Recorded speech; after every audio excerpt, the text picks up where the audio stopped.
నాగర్ కర్నూలు జిల్లా కుమ్మెర మల్లన్న జాతర ఘటనపై రాష్ట్ర వ్యాప్తంగా పలు చోట్ల నిరసనలు వ్యక్తమవుతున్నాయి. బాధితులకు న్యాయం చేయాలంటూ కరీంనగర్లో కలెక్టర్ కార్యాలయం ముందు రజక సంఘం నాయకులు ధర్నాకు దిగారు. పసికందు అని చూడకుండా అమానుషంగా ప్రవర్తించిన అగ్రకులాలకు చెందిన వారిపై వెంటనే చర్యలు తీసుకోవాలని డిమాండ్ చేశారు. రాష్ట్రంలో శాంతి భద్రతలు పూర్తిగా దెబ్బతిన్నాయని మాజీ మంత్రి శ్రీనివాస్ గౌడ్ ఆరోపించారు. కుమ్మెర మల్లన్న జాతరలో 2 నెలల చిన్నారి మృతి ఘటనపై వెంటనే చర్యలు తీసుకోవాలని డీజీపీ శివధర్ రెడ్డికి వినతి పత్రం ఇచ్చారు. కులం పేరుతో వివక్ష చూపి బాధిత మహిళపై దాడి చేసి పసికందు అని కూడా చూడకుండా హత్య చేశారని ఆయన ఆరోపించారు. బాధిత కుటుంబానికి ప్రభుత్వం 1 కోటి ఆర్థిక సాయం అందించి ఆమెకు ప్రభుత్వ ఉద్యోగం ఇవ్వాలని శ్రీనివాస్ గౌడ్ డిమాండ్ చేశారు.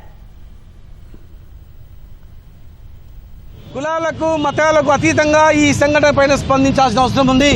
ప్రతి ఒక్క వ్యక్తి ఖండించి బాధితుల కుటుంబానికి అండగా నిలబడి చట్టరీత్యా యాక్షన్ అయ్యేటట్లు ఉండాలి.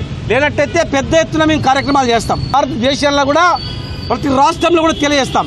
2 నెలల పసిగూడను కాలుతో తన్ని చంపేస్తే ఆ మహిళలను అనేక రకాలుగా చేస్తే పట్టించుకోరా? వీళ్ళకు ఎవరైతే అధికారులు రాజకీయ నాయకులు బాసటగా ఉంటారో వాళ్ళని కూడా ఇందులో చేర్చాలి. ఇమ్మీడియట్గా సంబంధించిన అధికారులను సస్పెండ్ చేసి డిస్మిస్ చేయాలి. ఇలాంటి చీడ పురుగులు డిపార్ట్మెంట్లో ఉంటే డిపార్ట్మెంట్కి చెడ్డ పేరు. చట్టపరంగా వాళ్ళ మీద యాక్షన్ తీసుకోవాలని మేము డిమాండ్ చేస్తూ ఉన్నాం.